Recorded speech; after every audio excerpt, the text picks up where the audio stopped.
আসসালামু আলাইকুম। কেমন আছেন সবাই? আলহামদুলিল্লাহ আমিও কিন্তু অনেক ভালো আছি। আজকে আমি রস পিঠা বানানোর পুরো রেসিপিটা দেব। এর আগে ফ্রোজেন করা রস পিঠা আপনাদেরকে দেখিয়েছিলাম। তো ঢাকায় কিন্তু এটাকে চিতই পিঠা বলে, আর আমাদের পাবনায় এটাকে রস পিঠা বলে। তো এইটা আতপ চালের গুঁড়ি একদম ঢেঁকিতে তৈরি করা। আর এখানে আমি ৬ কাপ আমার মেজারমেন্ট অনুযায়ী ৬ কাপের মতো আমি গুঁড়ি নিয়ে নিলাম, আর ১.৫ টেবিল চামচের মতো লবণ।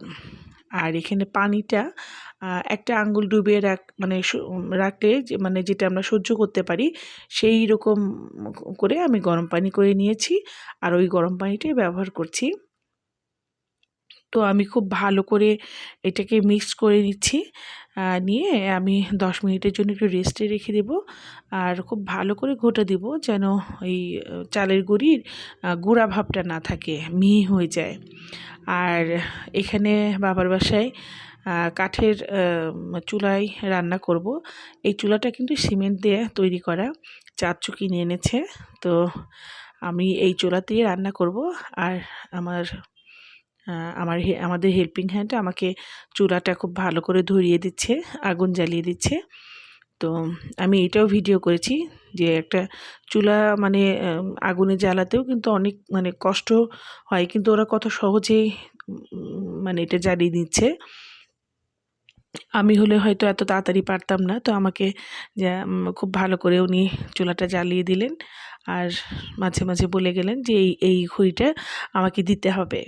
তো যাই হোক, আমার চুলা জ্বালানোটাও প্রায় কমপ্লিট হয়ে গেলে আমি এর উপরে মাটির একটা তাওয়া বসাবো, যেটা পিঠা বানানোর জন্যই, এটা রস পিঠা বানানোর জন্যই। এই মাটির এই তাওয়াটা বানালে খুব ভালো সফট হয়। তো যাই হোক, আমি 10 মিনিটের রেস্টে রেখেছিলাম। এরপরে আমি দেখলাম একটু আমার ব্যাটারটা একটু ঘন হয়ে গেছে। তো আমি আবার একটু হালকা ওই গরম পানিটা দিয়ে খুব ভালো করে ঘুটে নিচ্ছি। আমার দাদি সবসময় বলতেন, এবং আমার ফুপু এখন যে দাদির মতো করে পিঠাটা তৈরি করে, আমার 4 নম্বর ফুপু, তো উনিও খুব বলে যে ব্যাটারটা খুব ভালো করে ফিটিয়ে ফিটিয়ে নিতে হবে। যতবার পিঠে দিতে হবে ততবারই ভালো করে ঘুরতে হবে। তো আমিও ওনাদের ওই ইনস্ট্রাকশনটা ফলো করে আমি ভালো করে ঘোটা দিয়ে আমি বিসমিল্লাহ করে এখন